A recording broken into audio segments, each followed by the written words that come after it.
नमस्कार। चंडीगढ़ अमर उजाला से मैं वीना तिवारी। पीजीआई को लेकर एक चौंकाने वाला मामला सामने आया है।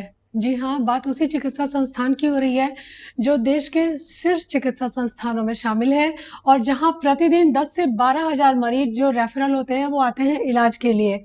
उन मरीजों की सहूलियत के लिए पीजीआई लगातार एक के बाद एक अमृत फार्मेसी खोलता जा रहा है। मौजूदा समय में वहां 14 अमृत फार्मेसी संचालित हो रहे हैं। अमृत फार्मेसी यानी कि सस्ती दवा की दुकान जो सरकारी दर पर दवाइयां मरीजों को उपलब्ध कराता है। चौंकाने वाला मामला अमृत फार्मेसी से ही जुड़ा है। हम आपको पूरी जानकारी विस्तार से देते हैं। ऑडिट की रिपोर्ट के अनुसार पीजीआई ने मानकों को दरकिनार करते हुए अमृत फार्मेसी यानी अमृत से जुड़ी जो लिमिटेड कंपनी है जो उसको दवाओं की आपूर्ति करती है उसको एक दो नहीं 15 करोड़ रुपए का एडवांस भुगतान किया है। मामला बेहद गंभीर है क्योंकि ऐसे मानक बहुत ही इमरजेंसी सिचुएशन में निर्देश देते हैं कि आप एडवांस पैसे दीजिए किसी कंपनी को दवाओं की आपूर्ति के लिए, लेकिन पीजीआई में ऐसी कोई भी इमरजेंसी यानी कि आपात स्थिति नहीं थी, फिर भी कंपनी को 15 करोड़ रुपए का एडवांस भुगतान किया गया है। मामला इसलिए भी गंभीर है क्योंकि पीजीआई प्रशासन कागजी कार्रवाई तो पूरी कर रहा है लेकिन उसकी कागजी कार्रवाई अधूरी है ऑडिट की नज़र में। ऑडिट ने उस पर आपत्ति जताई है। ऑडिट का कहना है कि इस तरह की प्रक्रिया करने से पहले उनके पास दिशा निर्देश होने चाहिए थे, क्योंकि जब मानक ही नहीं है कि आप दवा वालों को एडवांस दीजिए तो आपने इतनी बड़ी रकम कैसे दे दी। इतना ही नहीं, चौंकाने वाला वाकया यह भी सामने आया है ऑडिट रिपोर्ट में कि पीजीआई प्रशासन इस स्थिति से बचने के लिए कंपनी से 10 करोड़ से ज्यादा पैसों की दवाइयां तो ले चुका है, लेकिन अब भी उसके पास 4 करोड़ से ज्यादा पैसे लंबित हैं, यानी पीजीआई को वापस लेना है।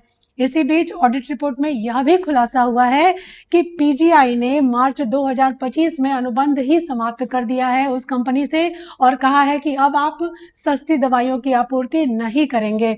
ऐसे में ऑडिट का सवाल है कि बिना पिछले पैसे मिले आपने ये समझौता कैसे तोड़ दिया, अब आप अपने पैसे को कैसे वापस लेंगे। तमाम सवाल दिए हैं ऑडिट ने पीजीआई प्रशासन को, जिसको बताने में पीजीआई प्रशासन विफल साबित हुआ है। वहीं जब अमर उजाला ने पीजीआई प्रशासन से मामले पर बात की तो जानकारी दी गई कि ये सारी प्रक्रिया मरीजों की सहूलियत के लिए की गई है, क्योंकि पीजीआई प्रशासन चाहता है कि उन्हें इलाज में किसी तरह की बाधा ना मिले, जिससे कि जो मरीज भर्ती हैं उनको दवाइयों की आपूर्ति समय से होती रहे और उनका इलाज निर्बाध चलता रहे। लेकिन इस तर्क से ऑडिट की टीम संतुष्ट नहीं है। उनका कहना है कि अगर इस तरह का कुछ भी था तो लिखा पढ़ी में सारी चीजें मानकों के अनुरूप की जानी चाहिए थी, लेकिन मानकों की अनदेखी जारी रहने के कारण ये पूरी प्रक्रिया सवालों के घेरे में आ गई है। वही पीजीआई प्रशासन का कहना है कि हमने 15 करोड़ 14 से ज्यादा है, लगभग 15 करोड़ है, तो 15 करोड़ रुपए हमने लिमिटेड कंपनी को दी ताकि दवाइयों की आपूर्ति हो, लेकिन 10 करोड़ से ज्यादा की दवाइयां हम ले चुके हैं।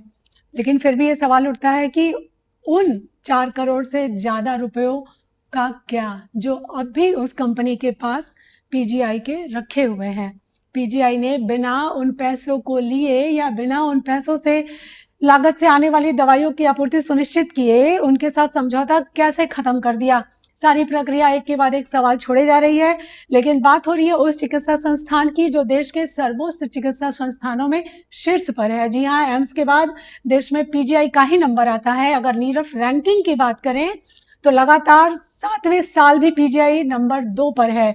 ऐसी स्थिति में ये वो संस्थान है जहां पर प्रतिदिन ओपीडी में 10 से 12 हजार रेफरल मरीज इलाज के लिए आते हैं और उन्हें उम्मीद होती है कि हमें यहाँ पर विश्व स्तरीय इलाज मिलेगा, सरकारी दर पर इलाज की सुविधाएं उपलब्ध होंगी।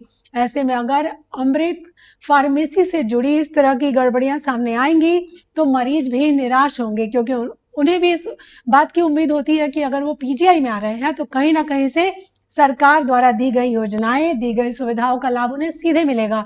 लेकिन ऑडिट रिपोर्ट ये सवाल खड़ा करता है कि क्या ये सुविधाएं सही तरीके से उन मरीजों के पास पहुंच रही हैं, या फिर पीजीआई में संस्थागत तरीके से अंदर ही अंदर कुछ ऐसा खेल हो रहा है जिससे सुविधा का सीधा लाभ मरीजों तक पहुंचने के बजाय अन्य लोगों तक पहुंच रहा है।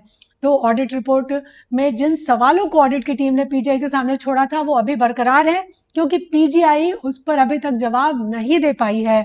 तो आगे क्या होता है, ऑडिट की रिपोर्ट के बाद पीजीआई टीम को क्या जवाब देती है, और वो 4 करोड़ से ज़्यादा पैसे जो उस कंपनी के पास अभी भी बकाया हैं, रखे हुए हैं पीजीआई के, वो पीजीआई कैसे वसूलता है, कैसे उसकी दवाइयाँ लेता है, ये सारी चीज़ें अभी सवालों के घेरे में है। तो इससे जुड़ी जानकारी के लिए बने रहिए अमर उजाला के साथ। चंडीगढ़ से मैं वीना तिवारी, धन्यवाद। अगर आप ये वीडियो YouTube पर देख रहे हैं तो हमारे चैनल को सब्सक्राइब कर बेल आइकन दबाएं, और Facebook पर देख रहे हैं तो हमारे पेज को लाइक करें।